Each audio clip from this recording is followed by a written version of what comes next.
Morning, and thank you, Landon. It's good to be back in a place where I can be working with you and in your new role in the Atlantic Council. Really congratulations both to you and to the Atlantic Council.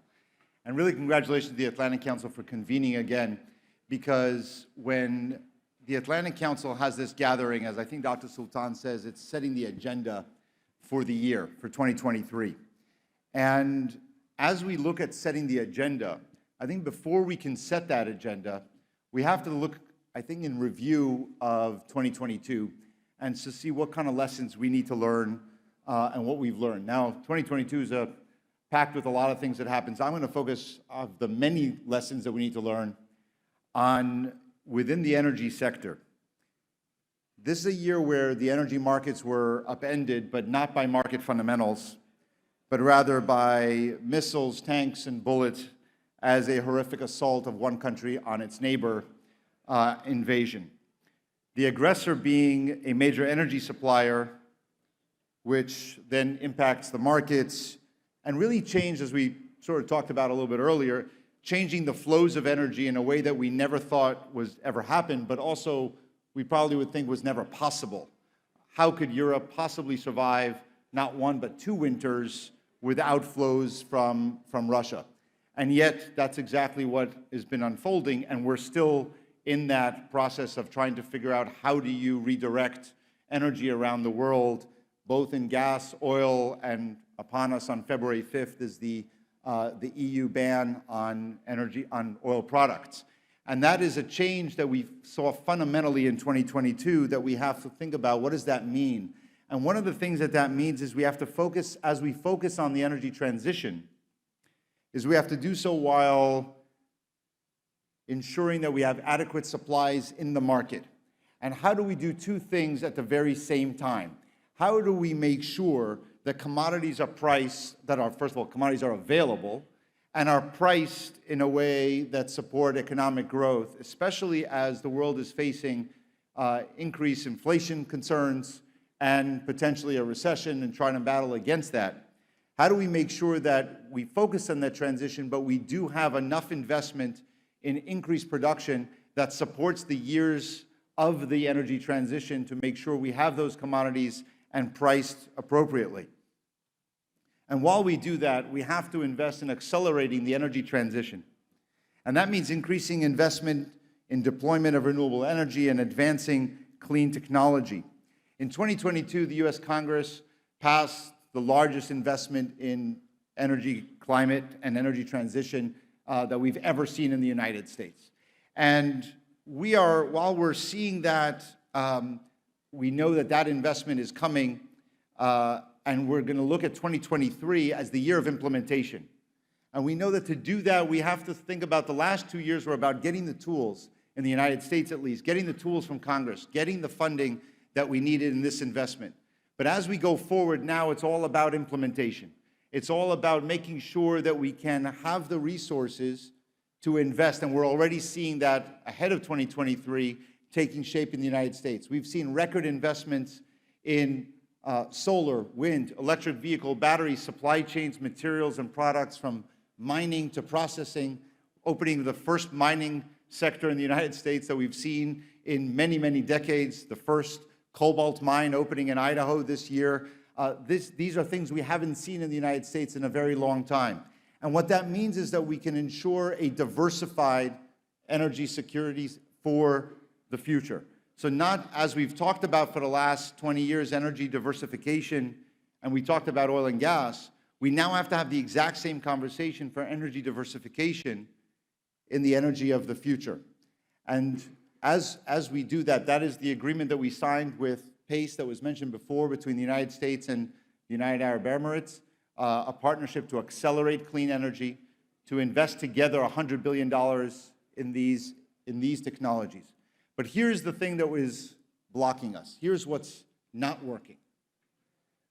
As we hear financial institutions and the private sector and governments around the world talking about billions and billions, hundreds of billions of dollars into trillions of dollars of commitments and pledges to invest in the energy transition, we have to talk more about where are those dollars being deployed. They're being deployed increasingly only in OECD and developed countries. and not in developing countries and middle-income countries. And that's because there's a barrier to finance. And that barrier to finance is risk, whether it's commodity risk or it's currency risk or ESG risk, or, well, the E of ESG or the G of ESG, and reputational risks. And therefore, the easier dollar is always going to be spent somewhere in the United States or in Germany or in Australia or in Chile. And that's as far down as we go when it comes to the developing and middle-income countries. And that's the kind of discussion we need to have, is how do we come together to de-risk? What is the role of government? What is the role of banks? What is the role of private equity? What are the role of multilateral development institutions and financial institutions to de-risk these projects? What are the kinds of steps that can be taken so that we don't just have examples of a project here and there, but actually have a de-risking of these projects so that they are not just investment opportunities or charity or development, but they are bankable projects. And I think that's the challenge that we're going to face as we go into the future if we really want to have an equitable energy transition. And if you want to fight climate change, it can't be done in one group of countries and not in another. So I'm looking forward to this panel and looking forward to the next couple of days as we look at how we manage this energy transition and particularly the finance. Thank you.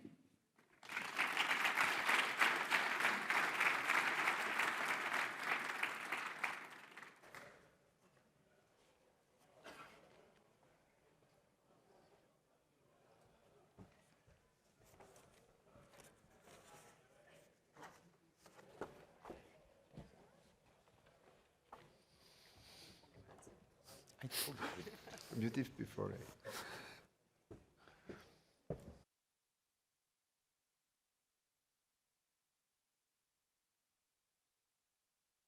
morning, everybody, once again, and welcome to the Atlantic Council's Global Energy Forum. I'm Hadley Gamble, CNBC's senior international correspondent and anchor, based right here in the UAE, and it's my great pleasure to be here to join you to talk about something that is very close to all of our hearts and minds, and at a time when energy security has never equaled national security in quite the same way.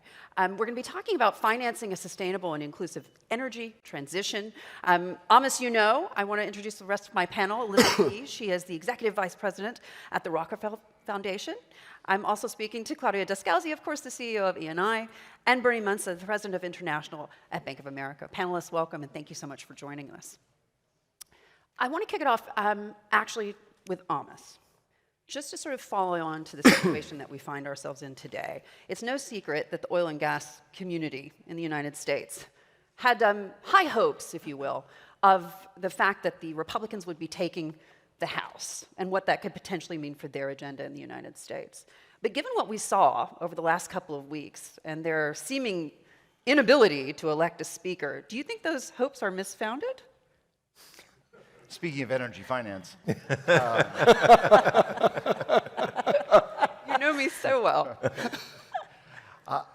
Well, first, I think their high hopes were to Republicans winning the House and the Senate. I think they're willing to look at the House, or maybe now they're happy they only won the House.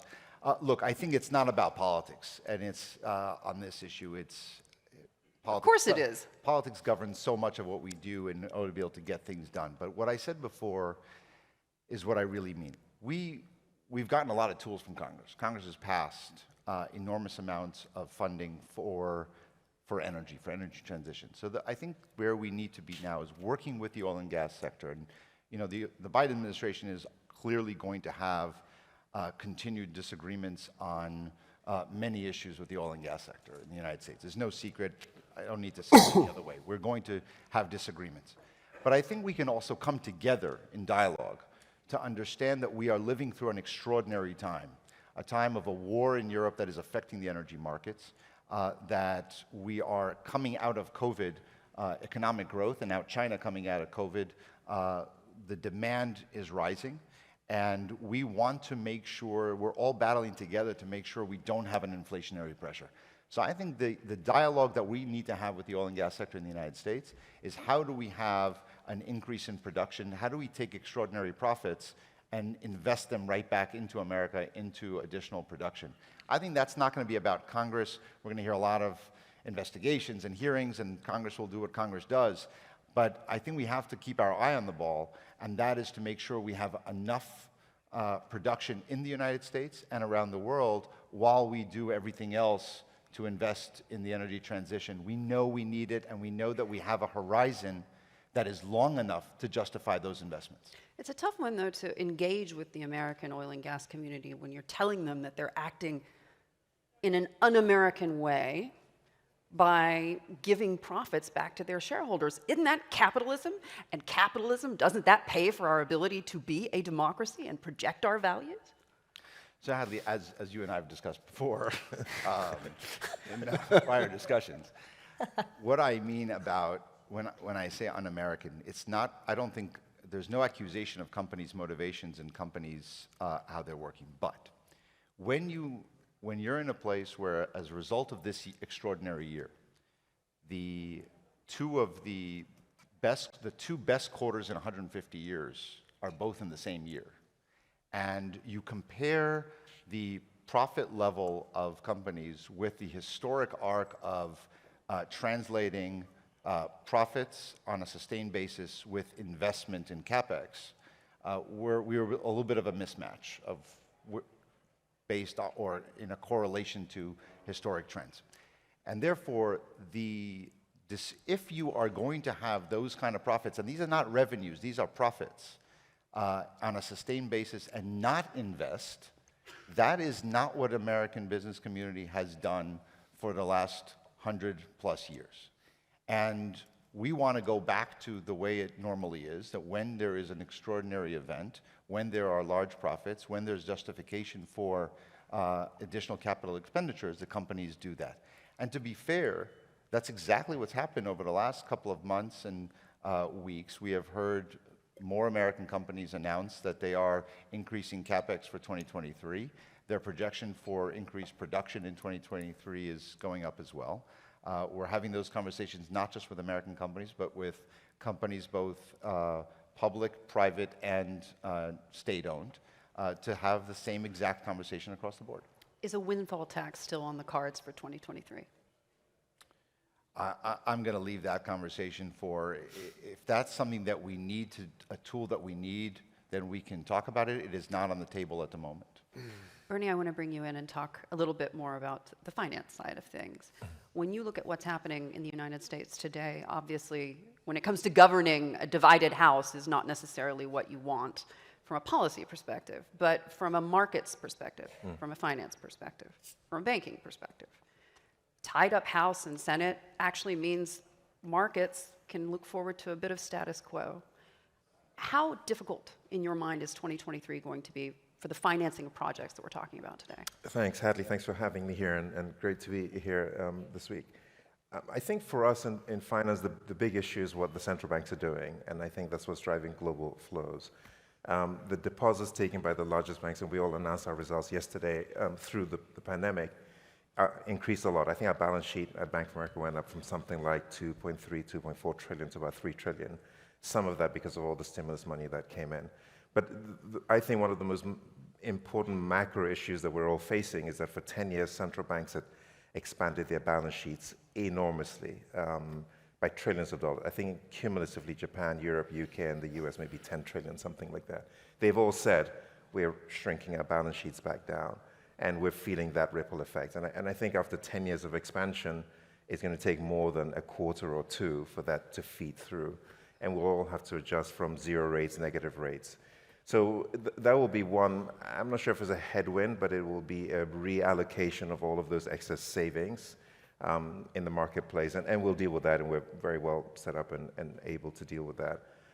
And everybody's watching what happens to just overall savings rates, et cetera. Within that, there's a huge amount of capacity to land and to drive changes. And I'm sure we'll touch on this later. And I think I absolutely sympathize with what Amos has been saying, which is getting the capital and the balance sheet to the right place. There's a huge amount of excess savings in the world, in this region, in Japan, in Northern Europe, in the US. And our job in finance is, that's what we do. We take money from the savers and give it to those that want to invest it. And we've done it very well in the standard model of the oil and gas sector. as we move into this new sector, that's the challenge, and that's why I'm here. That's why we're all super engaged. So less the politics and more the central bank policy. Yeah, the central bank policy is an important. This is an oil and gas. So I don't want to turn into a finance piece, but it's something that not that we grapple with, but I think in finance we're cognizant of the fact that expansion of central bank balance sheets was massive. It drove massive underlying flows, and when it stops and it's starting to shrink, it'll have impacts. Definitely. No doubt. Claudio, I want to bring you in on this just a little bit more broadly. Earlier, we had the chance to hear from two of our, frankly, experts in the field, His Excellency Suhail al-Mazrouei, the UAE's energy minister, as well as Saad al-Kaabi, the energy minister from Qatar, two gentlemen that I have interviewed on multiple occasions. And we heard some comments about 2023 and what that should look like. And one of the comments was that we should forgive Russia. How difficult is that to hear? We have to forget Russia or Forgive. Forgive.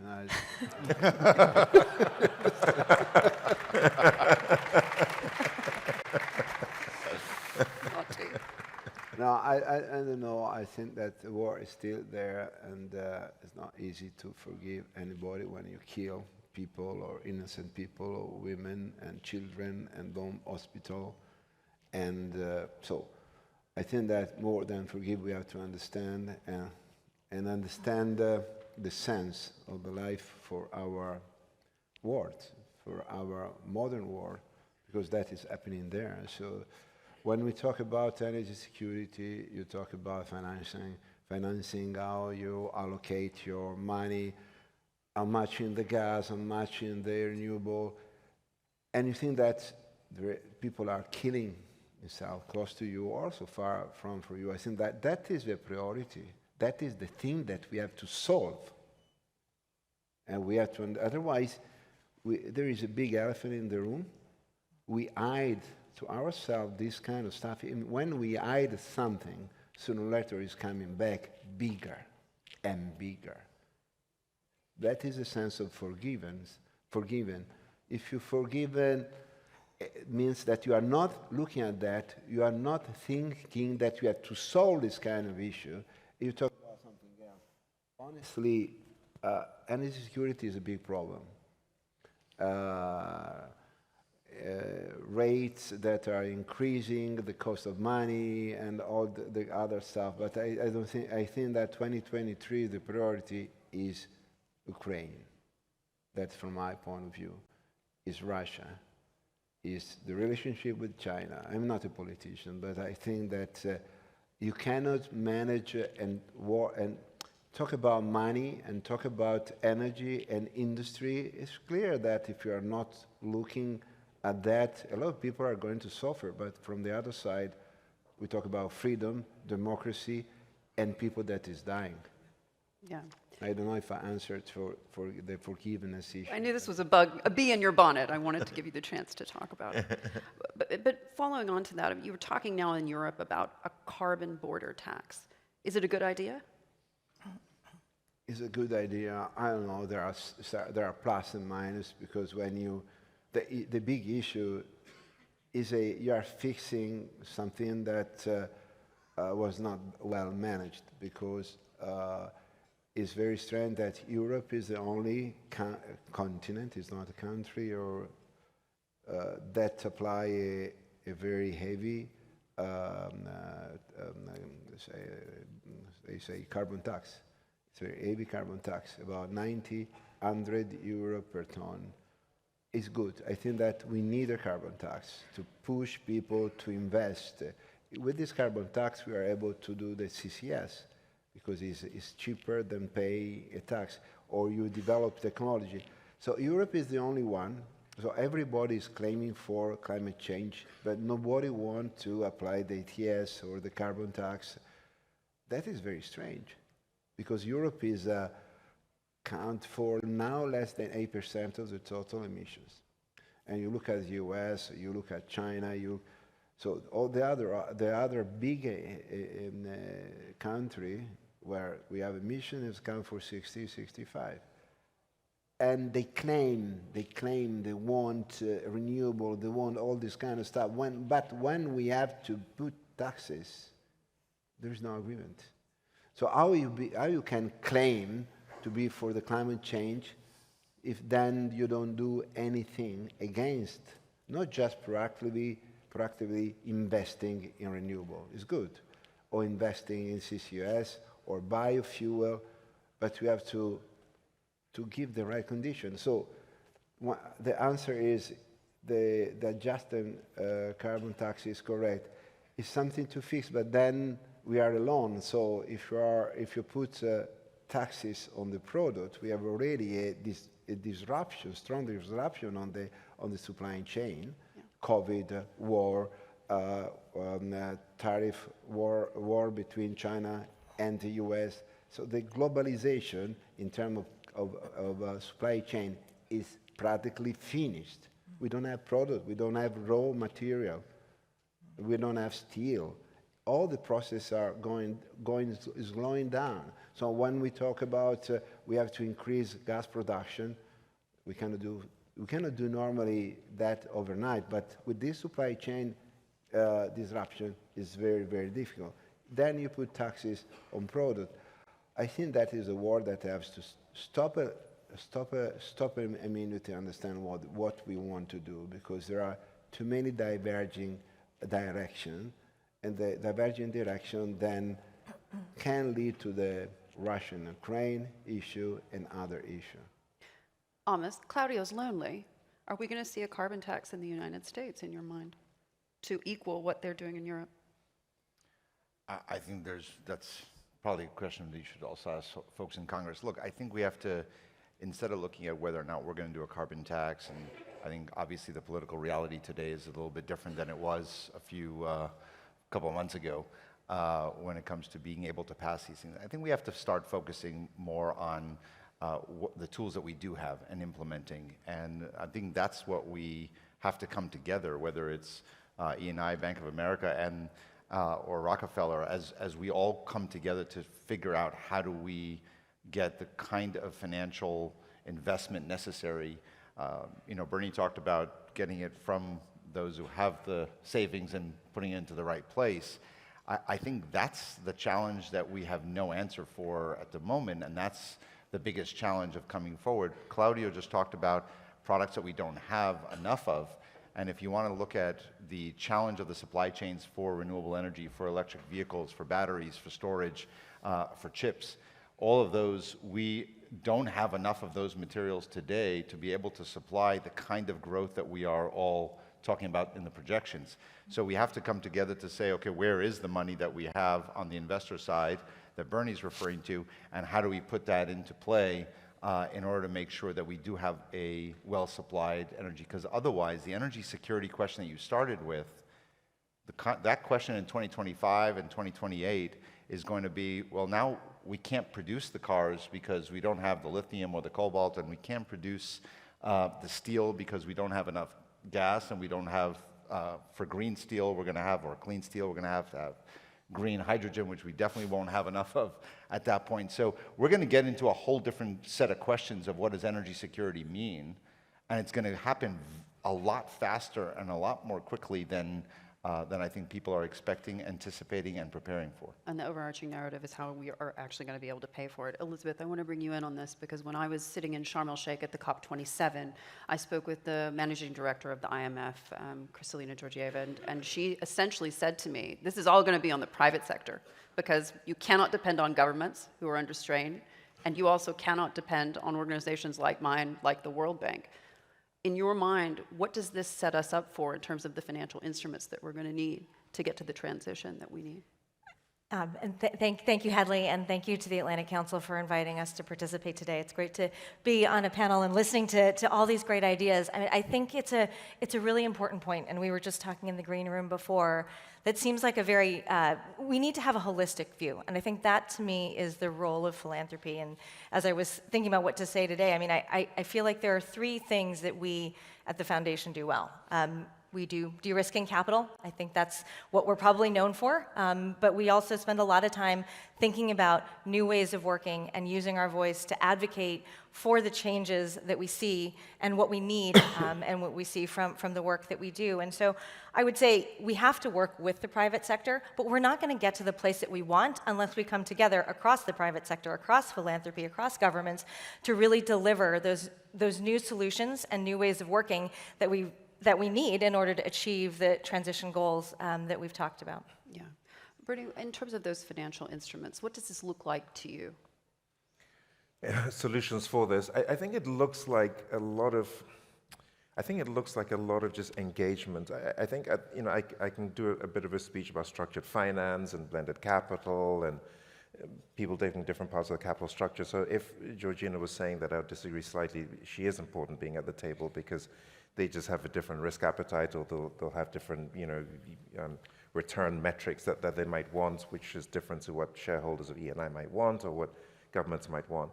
But I would say that what gives me some hope is that practically there are deals that we are looking at. I don't think it's just my bank, others. We've got a structured finance team that's been growing at maybe 60, 70, 80, some of our smartest, best people.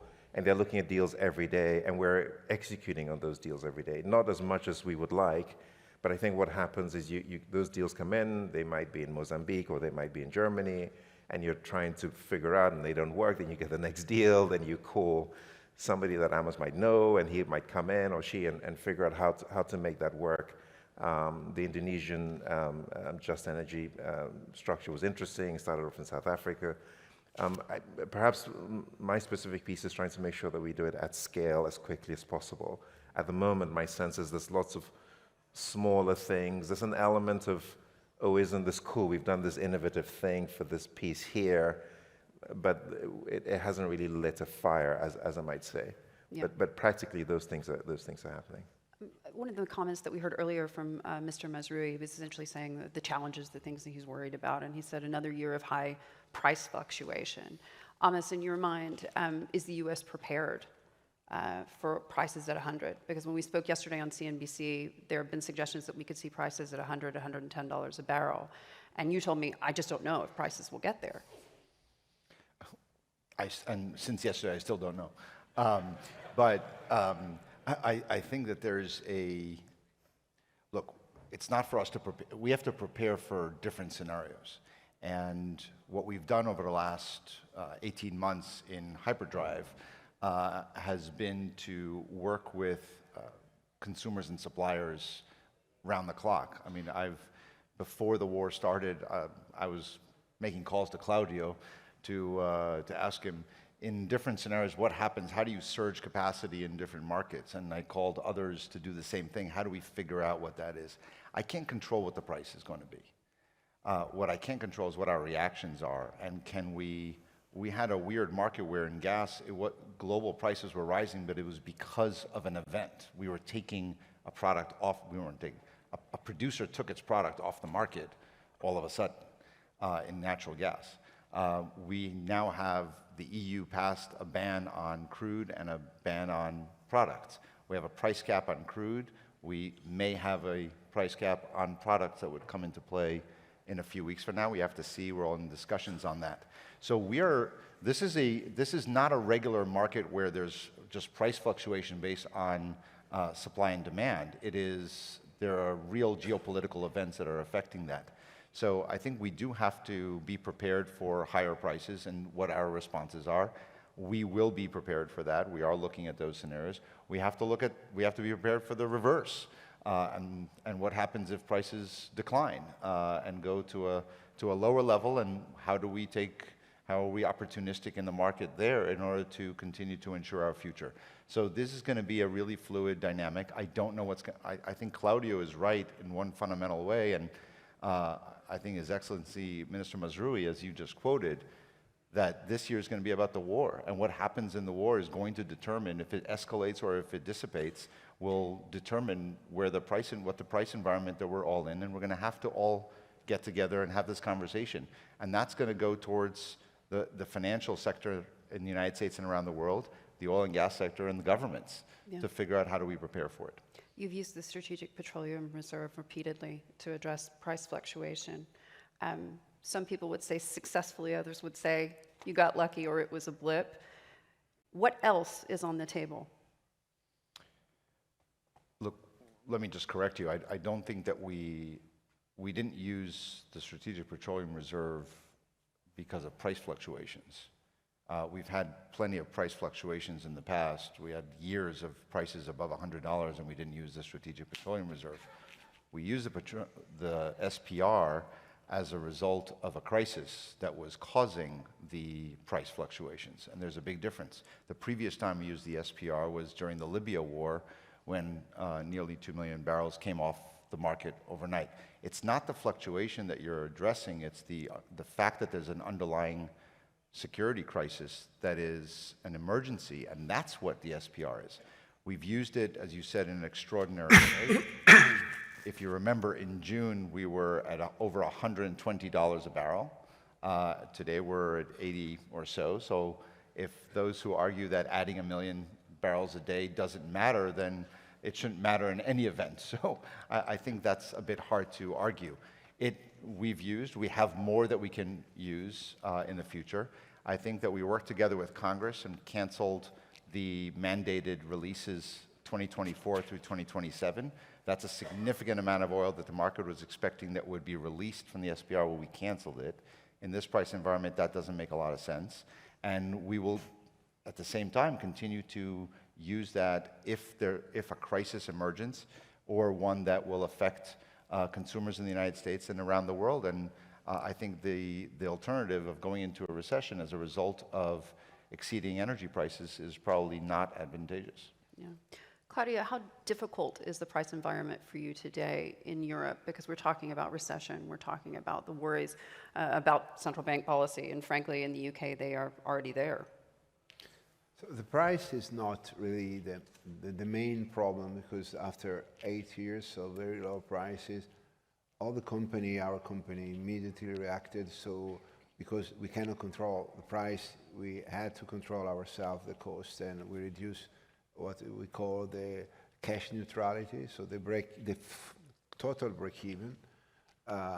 We can imagine that in 2012-13, the average cash neutrality for a company was $100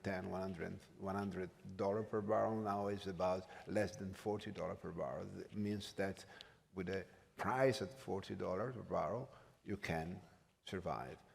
Maybe you are break-even, but you can go ahead. So there are a lot of efficiency that we can create. The issue outside is that, so outside our company, and what you said before, we have a situation of a gap between demand and supply. And the supply is low because we didn't invest. And after COVID and after the war, we realized that the hydrocarbon demand with coal, we can say, is inelastic.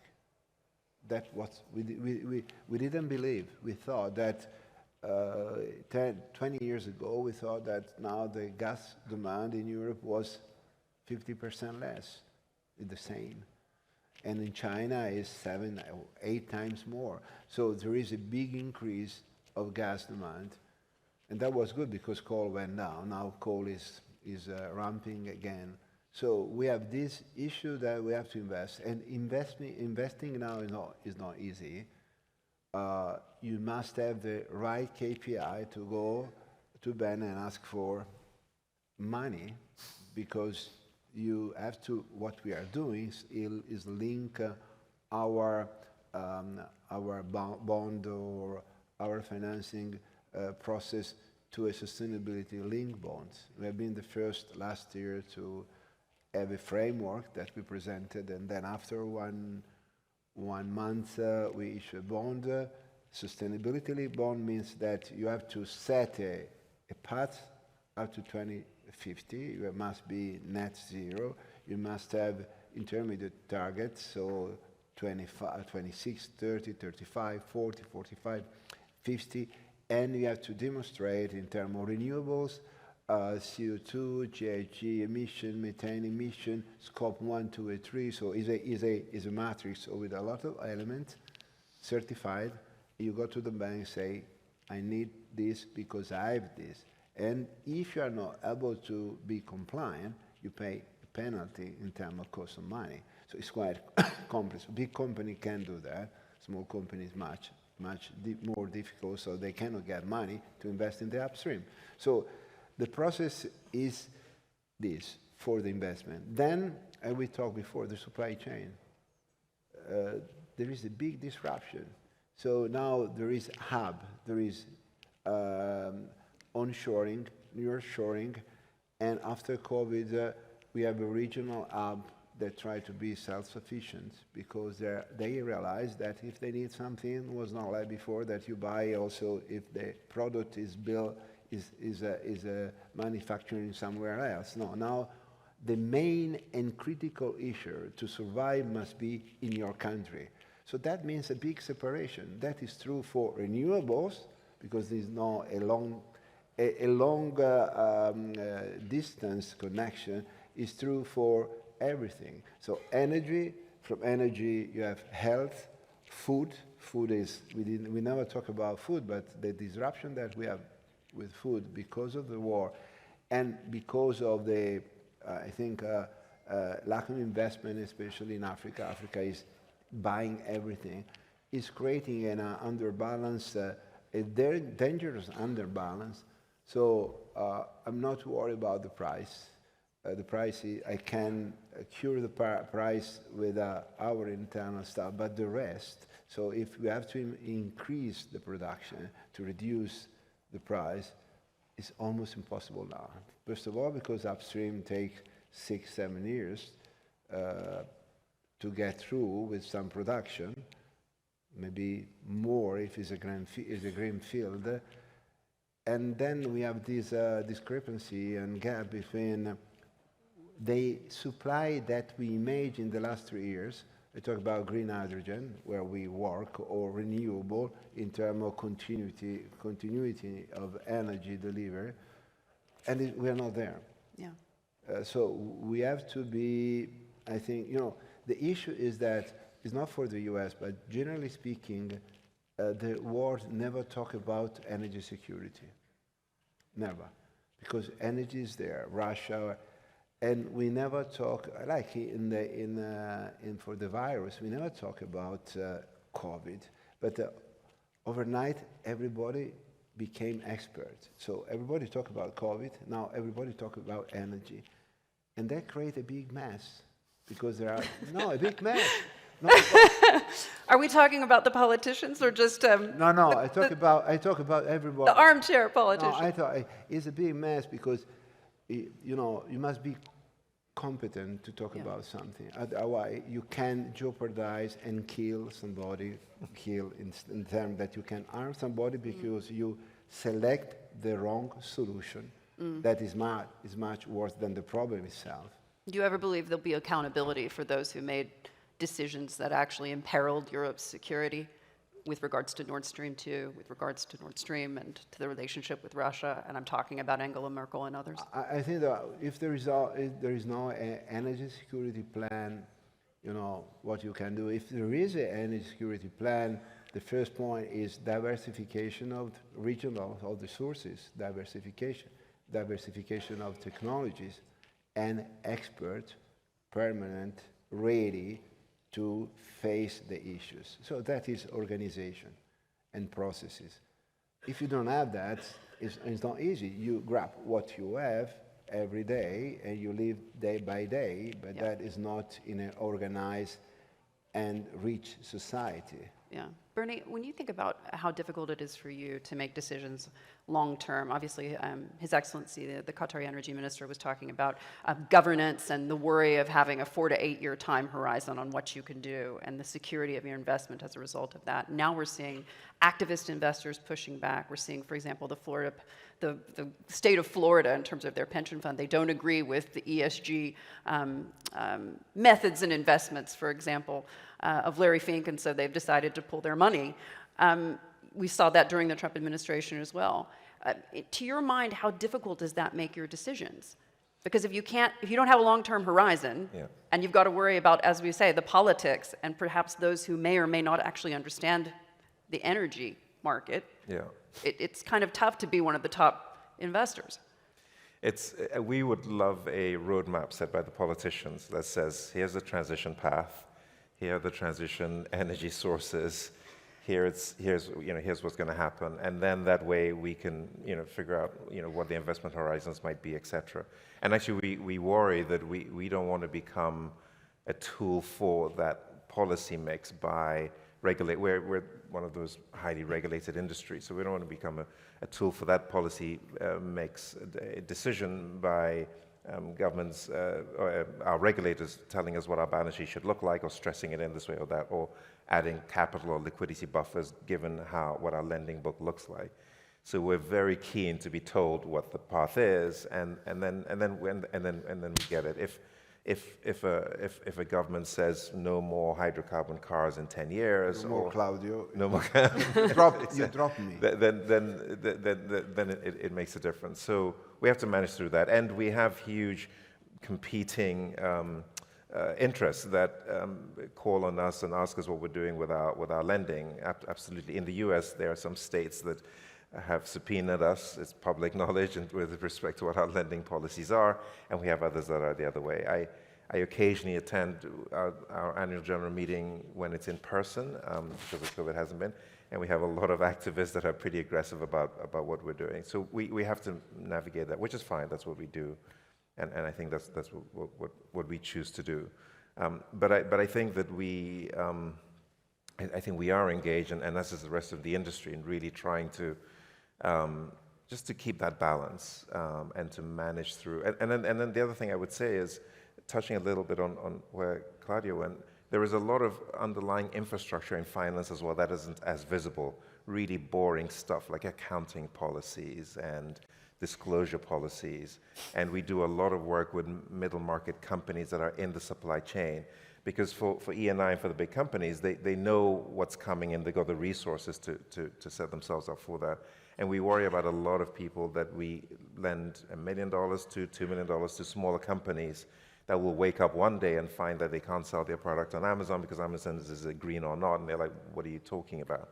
So there's a lot of nitty-gritty work, but some of the things around accounting, disclosures are really dull. I could send everybody to sleep in the room, but really important. like I think in the energy space, grids, for example, where I'm absolutely not an expert, but in the last 6 to 8 months, I've realized how critically important it is, and I'm getting my credit investment committees to make sure that we've got the capital to back acquisitions, mergers, restructurings in a bunch of large grid spaces around Europe. Yeah. Elizabeth, just in terms of the job situation, particularly in the United States, obviously with the transition, depending on which side of the fence you fall, this could be a boon for U.S. job growth, and at the same time, we are hearing so much pushback from politicians who say that this is bad for business. In your research, what have you seen? I think I'm so glad you brought that up, because I think listening to the conversation, I want to make sure that we put people at the core of what we do. One of the things we talk about is being in the humanity business. And I do think, there are, with the IRA, with the Infrastructure and Jobs Act, there are a lot of opportunities to create jobs. And to me, the transition's going to be hard. But we can't lose sight of the fact that from that, there is a lot of opportunity to be created. And I see my colleague, Josephine Ganga, in the front row. I mean, that is why, for example, at the Glasgow COP, we launched the $1.5 billion philanthropic an NGO alliance called the Global Energy Alliance for People and Planet, which is focused on energy access for the 800 million to 1 billion people who don't have reliable energy and want to be part of the modern economy and need to be part of the modern economy. But in so doing, it's not just the carbon. It's really thinking about how do we actually create the millions and millions of jobs that need to happen? How do we make sure, Hadley, we were talking about too, women, half the planet, we need access to jobs, and we've seen when we actually put women at the center of what we do, and we've been working in India. I think, just to your point, Bernard, one of the things that the Global Energy Alliance does is it supports small developers to be able to deploy mini grids to places that don't have access to energy, so that we have clean energy in communities that don't currently have that opportunity. If we do that, we create jobs in the community so that they understand and they have a chance to be part of the green economy. We electrify communities. We've seen household incomes rise by 30%. So I think if we can continue to do that, both in emerging markets, but also, Amos, in our home country, I think there is a lot of things that we can tap into to create the jobs of the future that we need for the transition. Amos, the Inflation Reduction Act, a major win for the Biden administration, landmark legislation. But has ruffled feathers, as you know, in Europe. And apparently they're even considering a Buy European Act to counter what they see as unfair practices. There was even a suggestion that we could see in the coming weeks a move to file a complaint against the United States at the WTO over this. When you take a step back and think about this a bit more broadly, how dangerous is it that in the moves to the energy transition, because they are coming from very different governments and very different situations, we could undermine the strategic alliance of the West? Well, first, I don't think that anything, I think it would be difficult to say that the Biden administration is undermining the alliance. I think really the last 18 months have been all about strengthening the alliance. And I've, in 27 years in working in Washington in both energy and foreign policy, have never seen the alliance stronger, in fact. And I think one of the things that Putin underestimated the most and was surprised the most was the strength of the alliance, both the transatlantic one, NATO, but then beyond that into global alliances of from Middle East to Asia and around the world. So I think the alliance is strong. I think you saw President Macron's visit in Washington a few weeks ago, where President Biden addressed this issue directly and said that we're going to be working with the EU. We have a task force that's working between the Commission and the United States. We're working also with other countries that affect. The IRA is an enormous success. I mean, it is a remarkable investment in clean energy that nobody ever expected the United States to do. In fact, most people inside the United States who spend a lot of money trying to figure out what's about to happen in America did not know that this legislation would pass, and it did. And it has some things, as when you do large pieces of legislation like this that are transforming the economy into the future, there are going to be some things that we got to fix and we have to address, and we're working with our allies to be able to address them. But I think that that should not be the distraction towards what we are achieving. One, unemployment is at the lowest rate it's been in a very, very, very long time in the United States. Talking a little bit to your point about putting people at the center of this. The IRA is driving investment from around the world and inside the United States in a sector that, what have we been all saying since Paris? That we want to drive investment and incentivize investment in an energy transition. That's what the IRA was supposed to do, and that's what I've never seen something translate so quickly. And we're already seeing those investments in the United States in this sector. We're doing things we haven't done in a long time. We are diversifying a global economic engine of renewable energy from a one single source supplier, which is where we are heading, into a much more diversified sector. So I think the IRA is incredibly important. And I think as we talk about, and I think we're going to be fine with in the alliance, but I think it's important for countries to follow suit, not in the way you describe, but in creating these incentives across the board. We need more of that. And if you think about some of the things that we are depending on, so just on the critical minerals, and I know we'll talk about it during this conference, some of the processing facilities that don't exist yet, that we are going to be building now, if they're built on time and in the broadest term sort of expectation of what they hope the size will be, it will still only supply us in the near term 15-20% of what the United States demand is. So we need these kinds of incentives across the board and around the world for countries to incentivize investment. And that's what Claudio is talking about when he says that a carbon tax, what does the carbon tax do in Europe? It incentivized him to invest in CCS. And what Bernie's talking about, if you have these kinds of incentives, then he's going to unlock in his investment committee the dollars that need to go to this. That's what the IRA does. It's not about isolating the United States from the rest of the world. It's about sending a message that's a clear message across the world. We need to incentivize investment, because on its own, It's not going to happen. We have this mantra of the market will fix it, the market will address it. The market will not fix it, the market will not address it. And investments into transforming the global energy system is not going to happen. We need to build a lot more across the whole spectrum. Look at nuclear. We need to have a lot more nuclear if we want to reach any of these goals, whether it's traditional nuclear, or it's SMRs, or future fusion investment that we need to do. But to do that, the market on its own is not going to do it. We have to create government spending and signal sending to the market that if we're willing to make the small dollar investment, that will leverage the larger dollar investment. And so I think that all of these things are not signs of weakness in the alliance. On the contrary, I think there are signals of strength of the alliance. We'll get past it. I assure you we're going to be fine. More time in Brussels for me. Gentlemen, Claudio, you had a point? We're finished? Or no, I just want one comment to what Amos said about the need to give incentive or not subsidy, incentive to the investment. It's true. And it's not a gap between the US and Europe is a general gap also inside Europe, because you can do that also if you have the fiscal space. So if you don't have the fiscal space and your debt is much higher than your GDP, you cannot give any incentives. And you can increase your debt. Yes, you can increase if there is a common view on that, but there is no. So if there is no fiscal space, countries that are able to give incentives create a big advantage to the local industry, because they pay much less and the product can be sold outside easier. So it's a problem also of competitiveness. Yeah. And Hadley, can I just add on to that for 1 sec? I think one of the things that I just want to make sure, emerging markets only have 27% of the flows they need to actually do the energy transition. I just don't want to lose sight of that, because I think it's really critical to your point, Amos. And I think one of the things that to the point of trying to bring together critical actors to change the way things are done. That to me was why we launched this